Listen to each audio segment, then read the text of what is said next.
Well, hello, everyone. My name is Gabriel Agboruche, and just like everybody else, we're talking about ICS and OT security. And one thing that I want to bring to your attention today is that of an underestimated asset here, and this in the form of printers. Yes, I said it, printers. It was funny. I was telling some of my coworkers at Accenture, and that's where I work. That's who I work for. Telling them about printers and like the attack vectors that are associated with printers, and they were just like, printers? Yeah, so you might be thinking the same exact thing here. So again, my name is Gabriel Agboruche. I work for Accenture, which is a technology consulting firm, and I work as an OT cybersecurity manager. And let me give you a little bit more information about myself. Hopefully you all can see this here. I'll start on the right with all the boring stuff, right? So certifications in education, those are the certs. I have a bachelor's degree in electrical engineering from Michigan Technological University, as you see there. So I didn't start off in IT administration or or any type of information systems. So when I was coming into cybersecurity, it was very new to me, or anything IT related.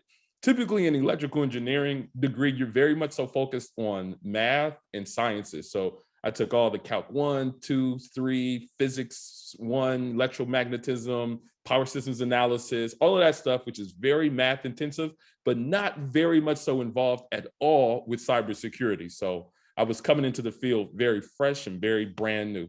So later I decided to go further, and I got a master's in cybersecurity technology from UNGC, which kind of more affirmed or kind of deepened my understanding of a lot of these cybersecurity topics. Kind of a little bit more about myself. I'm a regular speaker at a lot of the SANS events. I'm kind of like a SANS junkie. Spoke at multiple SANS summits. I'm actually speaking at the one coming up. I think it's in June or July. Hack the Capital. I spoke last year at this. It was super duper cool. SANS Oil and Gas summits and all of the type of conferences like B-Sides and whatnot.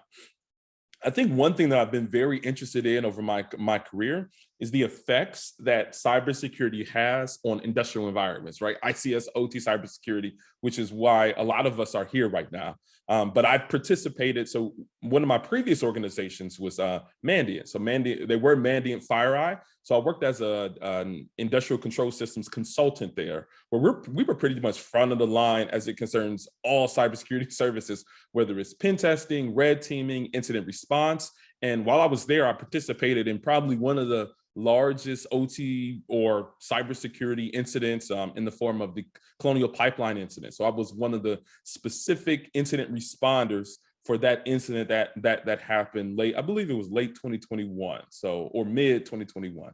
So that was a very exciting time. And I got a whole bunch of crazy experience stories that I probably can't even tell you right now, but that was something that I was very much so involved with. And it really kind of even deepened my love for this field. As you see on the left, you see a guy with a horn on him. That's me, and it's an instrument. So I play for a band. It's called the Detroit or the Gabriel Brass Band. Now it's not named after me. It's the last name of the band leader. But sometimes I claim the band for myself. I say it's the Gabriel Brass Band named after me. But then I always correct myself or correct. It's just a little joke that I go by. But yeah, I am a musician. Typically that math and musician typically go hand in hand. So I loved math growing up. I used to go to a math summer camp while I was in middle school and high school. So music and math go hand in hand. So I'm always involved.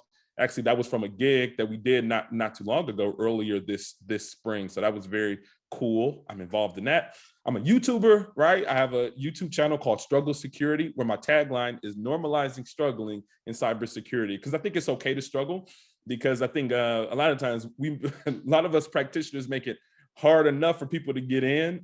So I really try to break down a lot of technical subjects, or even just overall career subjects, to really make it bite-sized for individuals to understand that it's okay not to have it all together. I'm also on Twitter under ICS Gabe, ICS_Gabe. Kind of mentions it, kind of speaks for itself. And also I'm a new dad loading, right? So my wife is pregnant, and this will be my first child, and I'm very much so looking forward to that dad experience. So a lot of stuff going on, a little bit more about myself, but kind of want to bring your attention to that left bottom picture. where I'm actually there in a nuclear plant. So I used to work as a nuclear engineer or nuclear INC instrumentation and control engineer at a local utility here in Detroit, Michigan.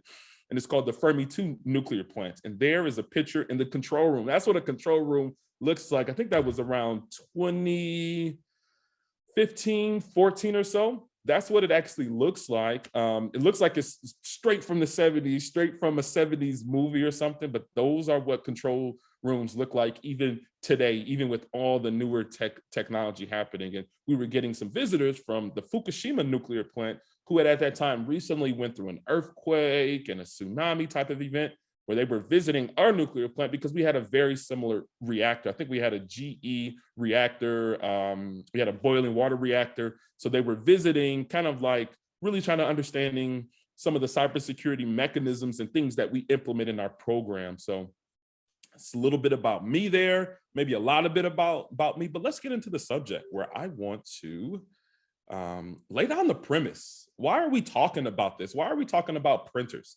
I just want to give you a quick little overview of what this looks like as it concerns OT architecture and common attack vectors, where you see this is a typical Purdue model here, where you start from level 0, where you have all the valves, the inverters, the RTUs, remote terminal units. These are your actuators and valves, your things that create a kinetic response in the real world within the OT environment.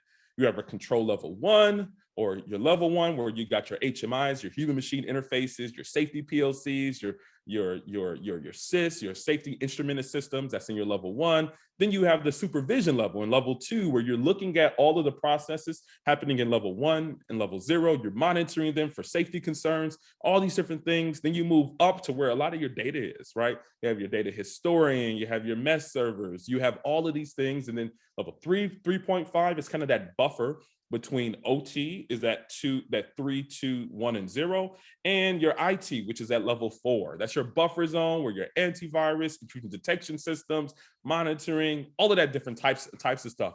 And one thing I want to bring here is that there are many common attack vectors that happen within OT.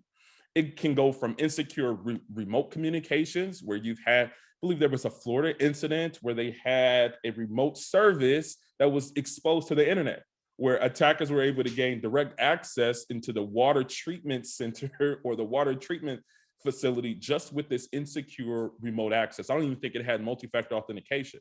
You have infected USB drives, right? People pick up USB drives and just plug them into any port within a company asset, and boom, there you go. The bad guys have access to it. Also seen compromised laptops. I was working with an oil and gas customer who had mentioned that they use a third-party organization to configure their technician laptops. And these are laptops that go from system to system to system, from field devices to internal systems.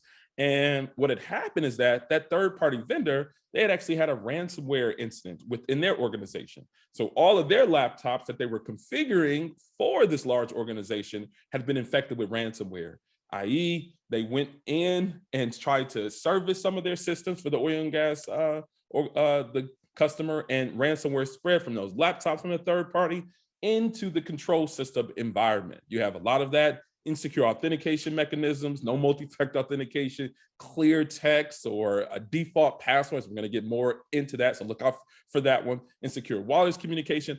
All of these different common OT attack vectors happen in all of these different levels within the Purdue model for OT environments. And the thing I want to point out to you here is that, boom, right? We have printers that are in level 4 within the corporate environment. You have those within HR and sales organizations. There's printers there.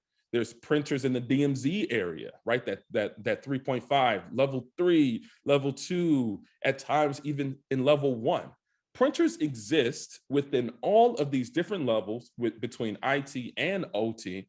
And I think that kind of gives a good understanding that printers might be something that are underestimated in attackers being able to compromise systems and finding vulnerabilities within environments. So I think that seeing that the printer exists in all these different levels, and that there are very common and very today's age, right, attack vectors that are there, I think the printer needs a little bit more of an investigation, a little bit more of a consideration in its ability to affect control systems.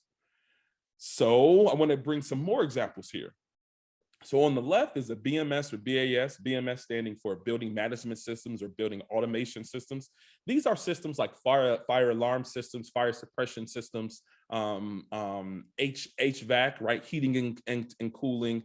You have even here garage alarm systems, you have escalators, you have elevators. These are all the facilities, right? The building management systems or building automation systems within environments. And these are everywhere. These are in large buildings. These are even within nuclear control rooms because there needs to be a certain temperature for habitability. So here on the left, I want to show you that this is an actual architecture of a large customer that I had for a building management system, a security assessment that I was doing for them. It's like an IoT type of security assessment. And boom, right there, you see that there's a printer right there by the fire alarm system for that environment. Fire alarm system, building, printer, right? I just want to show you how closely printers have a very intimate relationship with many of these ICS OT environments. The next one I want to show you over here is that so this on the right is of a nuclear plant. This is a typical nuclear plant type of architecture, network architecture, where you see that you have internet, you have your building process or your business processes. This will be your level 4 here, up here to the left. And then this gets into more of the plant environment where you have your data acquisition, process control, but the control room, that was that picture I showed you where I was sitting there in the middle of the control room, taking a picture. There's printers even within these environments. And I showed the arrow right there. Here, let me pull the arrow up again. Many times you'll have a printer sitting right next to some of the most high value assets in that environment. I remember walking into a control room one day and and there's a station for what you call reactor engineering or process engineering. These are the people that keep track of the processes that are happening within the reactor core vessel. They have all types of sensors and they're monitoring and keeping track to see what is actually happening within the core of the reactor, that whole fission process where the magic happens, right? And right next to that engineering workstation for those reactor engineers was a printer, because they want to print off certain telemetry or whatever they need to print off as it concerns what's happening within the reactor core. Printers exist even within the core room or the core center or the control room, which is like the heart, pretty much the CPU of the nuclear plant. So printers exist even there. Here is another example. This is of a customer I have for oil and gas compressor station. As you see, I'm blurring out a lot of stuff, so you don't know who this customer is, customer confidentiality. I'm not going to reveal who they are, but this is of an oil and gas compressor station control room. And as you see here on the left, you have the architecture for what that environment is. You have your WAN connection, which goes out to the internet. So there might be some connection back to your level 4. You have your telecom, typically telephone lines, right?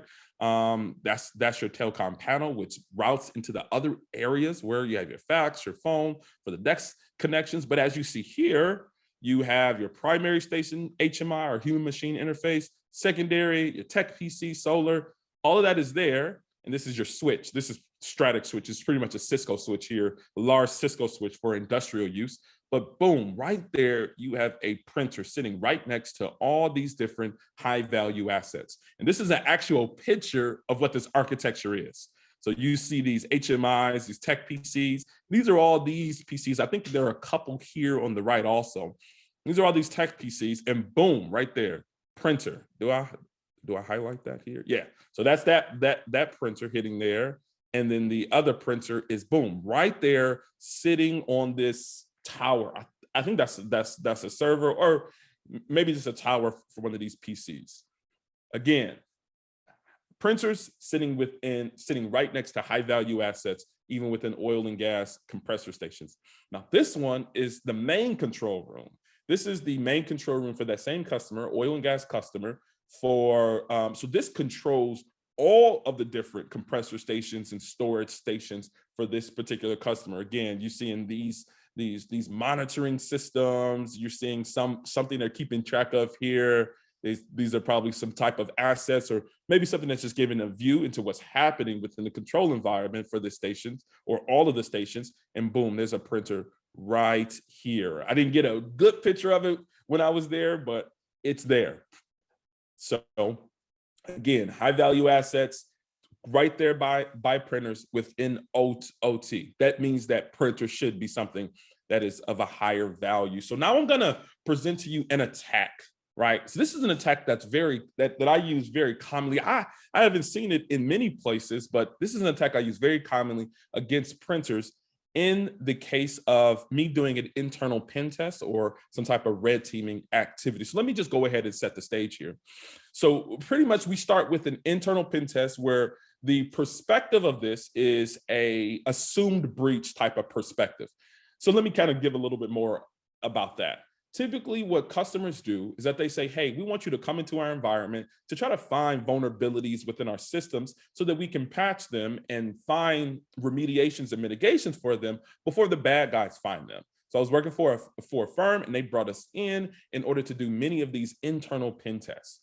So we went a lot of times from the perspective of what you call an assumed breach, or that the bad guys are already in the environment, because many times those initial attack vectors, things like phishing attacks, things like those USB drives, infected USB drives, or infected laptops, these are those perimeter defenses or those perimeter attack vectors, which are very common. So many times we have customers, and we sell this to say, hey, we want to come from a perspective to say that you're already breached. Let's see what the bad guys can do from there, rather than looking at, okay, let's start from the outside. And you can do that at times with red teams, but we want to focus specifically on an assumed breach. So that's kind of setting the stage for this attack. Another one we want to focus on is this is a Microsoft Active Directory type of environment. In many OT environments, you have Windows systems, whether they're HMIs, whether they're data historians, whether it's engineering workstations, whether it's tech laptops. These are typically Windows systems. And the foundation or a requirement for this type of attack is that this is a Microsoft Active Directory environment, where that AD environment is managing all of those different systems within OT. And kind of a little background about that, right? Many customers do desire for us to test. Sometimes they'll throw us right there in the IT environment and say, hey, how can you go from level 4 or the IT business environment and transition into OT? Because many times that's where most of the OT attacks start, is there from the IT systems. So that's another assumption. And there's also an assumption that there are network connected printers. So these network connected printers are ones with USB or Ethernet ports or wireless type of authentication to OT local domains. So these are network connected printers. So just want to set the stage for the attack. So let's get into it. Let's get into the steps. So the first thing that you would do in order to perform this particular attack, or if a bad guy was to perform this attack, is to scan or search for the printers in the environment. So now we know a lot of times with pen tests, if you're coming from an IT environment, you might be thinking that, hey, I'm just going to go wild. I'm just going to launch all these different tools into the environment. Where with OT, you have to be very specific. You have to be very intentional with all the attacks that you put forth, for all the tools that you use, because many OT systems are not able to handle the tools, or aren't familiar with a lot of these tools. So like with Nmap, if you do just a basic Nmap scan, like a TCP connect or a half connection type of scan, it doesn't just send just one or two packets. It just kind of sends so many different packets at these different OT systems, where the computational capability of those assets might not be able to take it, and it might cause thing like a PLC or something to fail. So you have to be very intentional about the scanning and the reconnaissance that you're doing for these internal pen tests. So some of the tools, so I do use Nmap or things like the Metasploit modules for scanning activities, or even another tool called Eyewitness. And specifically what you're doing in step 1 is that you're searching for printers on these particular TCP ports, whether it's 80, 443, which are web ports, or 8080, or 9100, 515, and 631, which are specific printer services that run. Eyewitness can be found here. There's a GitHub account. Eyewitness just goes out there and searches for all the web connector, where I'm talking about that 80, 80, 80, 80, 8443, 443. It searches all these web type of ports and protocols, and it just takes a snapshot of what that looks like, of what the web page looks like when those devices pop up. So Eyewitness is a Python tool. It's very easy to use. That might be one that you use. Another one here, like I mentioned with Nmap, but you're being very specific. If you can see the command I ran, I'm looking specifically for port 9100, 515, 631. I'm looking to see if they're open. And this, again, is blurred out information for that particular customer. So we see that there were some that returns. You're seeing 515, which is a printer service, like I mentioned, 9100 Jet Direct, blurred out for the IP addresses that identify who this customer or their internal IP address scheme is. But you even see some down here with 515 and 631. So they'll come up because printers are everywhere, like I mentioned, within OT. So now we're gonna go into step 2, where we're looking at the default printer credentials. Like I mentioned before, default passwords or default printer credentials are very common, especially for network connected printers, because organizations typically don't install these themselves. They bring in a vendor to install them. They put on the default creds. And as long as the printer is printing, they don't care what the security is around these devices. So organizations often leave their printers with default credentials. And there are many, like just an easy Google search for a Xerox printer or HP printer or Zebra printer will return to you default printer credentials for many of these common printers. So let me show you what that looked like. And this is a Xerox printer, Alta Link something something. If you see here, what do I have there? I have admin privileges, admin credentials, or the credentials that give you admin access to this particular printer. Show you another one, right? This is a HP printer, right? This isn't specific to just one brand of printer. But like I mentioned before, user, as I put in the default credentials, administrative access directly into that printer, right? I'll show you one more. I don't even know this particular brand. It's called Image Runner Advanced. Just did a quick Google search for the default printer credentials, and it's on port 8000, right? And administrator privileges, administrative credentials to all of these printers. So that is that second, or is that third step? That's the second step that we have here. Now the third one is where it gets kind of interesting, where it gets a little bit technical, but not very. This is a very this one I would say would be very low skill type of attack. So this one here is that utilizing the capabilities of the printers, where they use a protocol called LDAP. In this LDAP, you change the LDAP settings, the authentication settings within the printer, in order for the printer to rather authenticate to the LDAP server or the authentication server within the environment. You change that to you as the attacker. You change that IP address and you change that port to you. And now you might be thinking like, oh man, how am I supposed to do that? Let me tell you, on the internet, you can find anything that you want on the internet. This is a Xerox page and it tells you how to configure LDAP settings. It even gives you the brands of the Xerox printers, and it gives you a step-by-step capability in order to change the LDAP settings on these devices. So again, this is a very low skill type of attack. You don't need a whole bunch of anything, whole bunch of knowledge. You're not doing buffer overflows. You're not exploiting any vulnerabilities. You're just using the capabilities of the printer in order to take advantage of the systems within OT. So you change those settings, and I'll show you a little bit here because I think I've captured that. As you see here, hopefully you see where it says LDAP server, and you see here where it says IP address and it says port. I've already done the changing on my on this particular printer with this admin access. I changed it to my own personal attacker IP address, and as you see here, it says 3333. I changed it to 3333 for this particular reason, is because I'm going to initiate an LDAP query instance within that printer, And then that is gonna cause that printer to try to authenticate to me rather than the LDAP server, because I already changed it to me. And the way that I've done that is that I set up what you call like a netcat listener.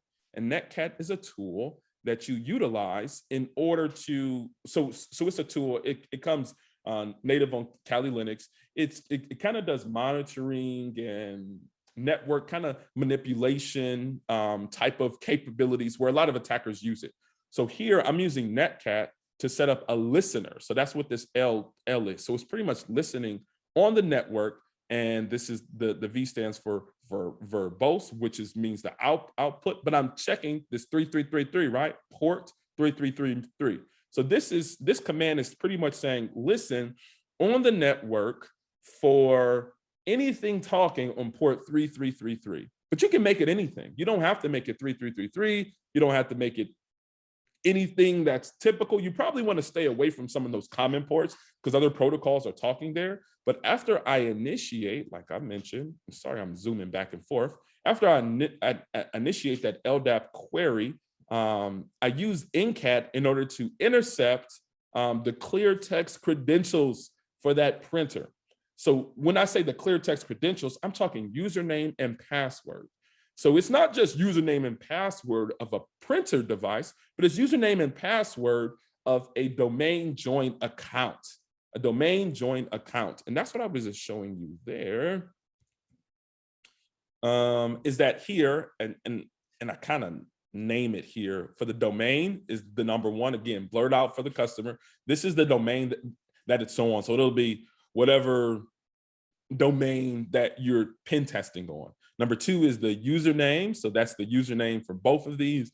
And number three is the actual password, clear text password, no decryption, or you don't have to do any cryptographic attacks or anything offline.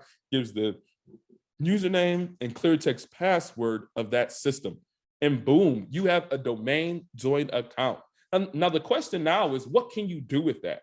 What can you do with that? So after you get those creds or those username and password, you can do several things here.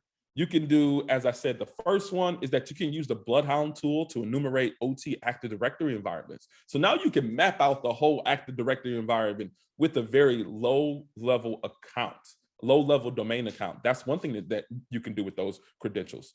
A second thing that you can do, you can capture additional domain account hashes using those printer credentials to perform an attack called Kerber roasting. And Kerber roasting, again, you just need a low-level user, a low-level domain account in order to do this particular attack.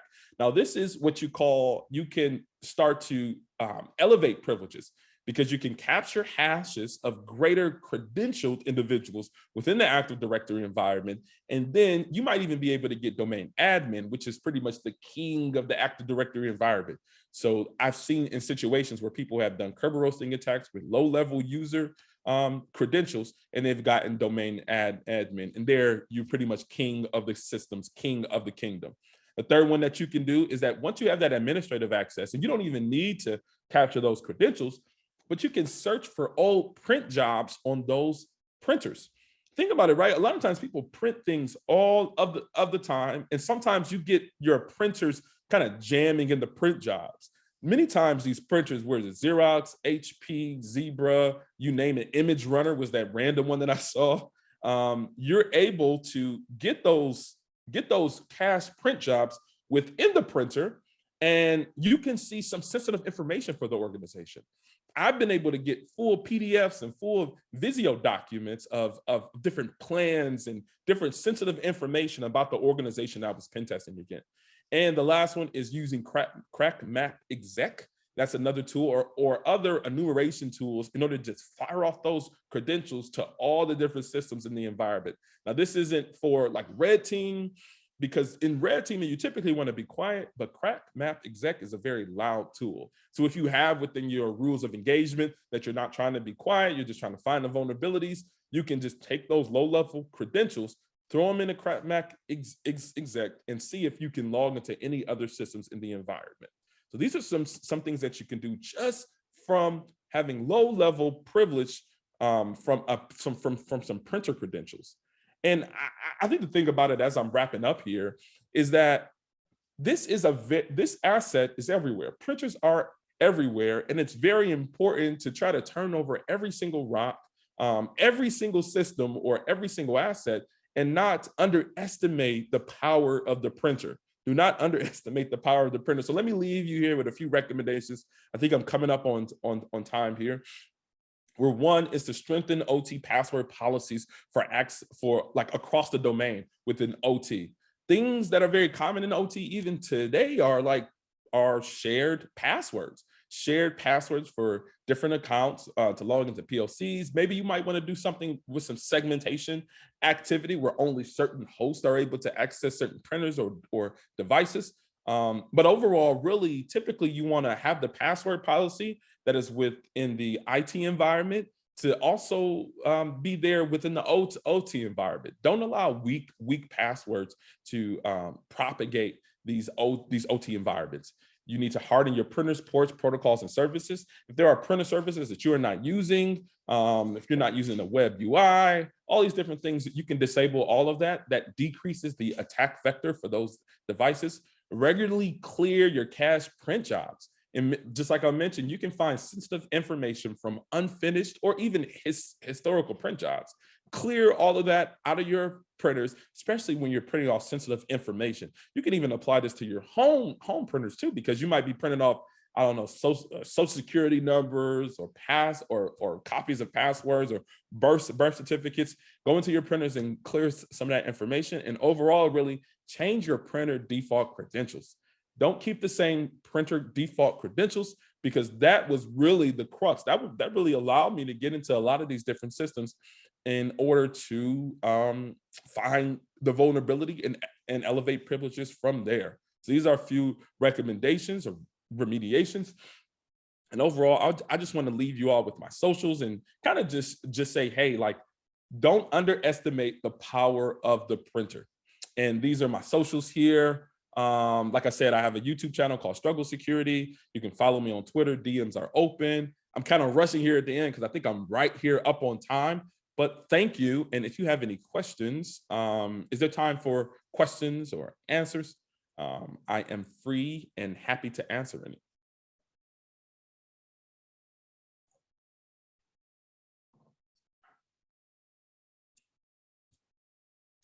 Moderators. Okay, I think we're done. So thanks for having me. And hopefully this has been enlightening. This has been valuable to you. And hopefully I'll see you again, whether in the DMs, whether anywhere. And yeah, feel free to reach out. Thanks. Gabriel, can you hear us? Oh, yes, I can hear you now. Yes. Someone have a question? Okay. Go ahead and shoot. Just a quick question about your thing on the Netcat listener to get the clear text credentials. Yes. Would that also be visible over like a Wireshark or TCP dump that you Yes. could potentially use to not even have to have a listener? So I've used it with Wireshark before. It just depends. Here, let me just find that area with the Netcat listener. It just very much so depends on how much traffic is happening in the environment. So you almost have to have that Wireshark right there, and you would have to be able to do that LDAP query in order to launch that those default credentials. So you would probably have to just kind of put on a filter. Yeah, probably. So I found it in Wireshark, but the Netcat listener was very helpful because it got it to me directly. So to answer your question, yes, you can use it with Wireshark also. Alrighty, thank you. Yep. Any other questions? Oh, with regards to connecting to LDAP, Yep. is this roughly equivalent when you set up your own LDAP server to say NetBIOS poisoning with like Responder or similar? So the Responder is a little different because I think Responder, I believe it uses let's see. I believe Responder uses SMB. I think it uses LDAP also. So it's similar. It's actually a type of man-in-the-middle attack, very similar to Responder. But this one specific, so Responder typically doesn't return clear text credentials. They typically return NTLM version 1 or version 2 hashes. the value in this is that this gets you direct, like these are, I have them blurred out, but these are clear text credentials here. So I think that that might be the or the added value in this type of attack. It gives you clear text credentials, so you don't have to do the cracking offline. Yeah, okay, that makes sense. It seemed pretty similar on the surface with you know, the query going out and come back in and you watching for those. Very similar. Yep. And I think Responder does use LDAP also to do some of that man in the middle. So I think you're right there. I have to look at that, but yep. Anyone else? If you can hear me on. That's it. Okay, yes, I can hear you now. Yep. Okay, there is a question in the chat here. It was from Caitlin. She said, do you ever switch up the attack plan for attacking printers, for an instance taking advantage of SVM1 or 2 or Print Nightmare? So I know that there are written exploits for the SMB1 version or 2 or the print Nightmare.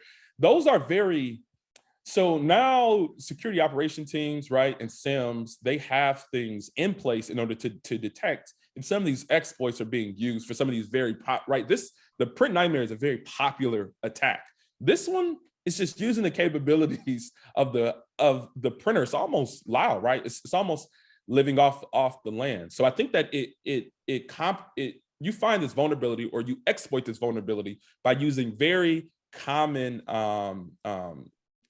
abilities of the printer, rather than looking at some, I guess, designed exploit. So I think that this one is probably quieter than that of the SMB1, SMB2, and the print Nightmare exploits. Hopefully that answered your question, Caitlin. And then I wanted to say thank you. I really appreciate it, especially talking about the Kerber roasting and then elevating privileges. Yep. And then I had a question, just curious personally. Sure. Did you enjoy the talk maybe from DEF CON 26 called What the Facts? No, I've never seen that. Exploiting fax machines. It's one of the best talks I've seen in a long time. I just wondered if you liked it. No, I've never seen that one. I gotta look. There's been so many different attacks and so many different things. I bet somebody has probably even presented on this one before, maybe probably years and years ago, but no, I haven't.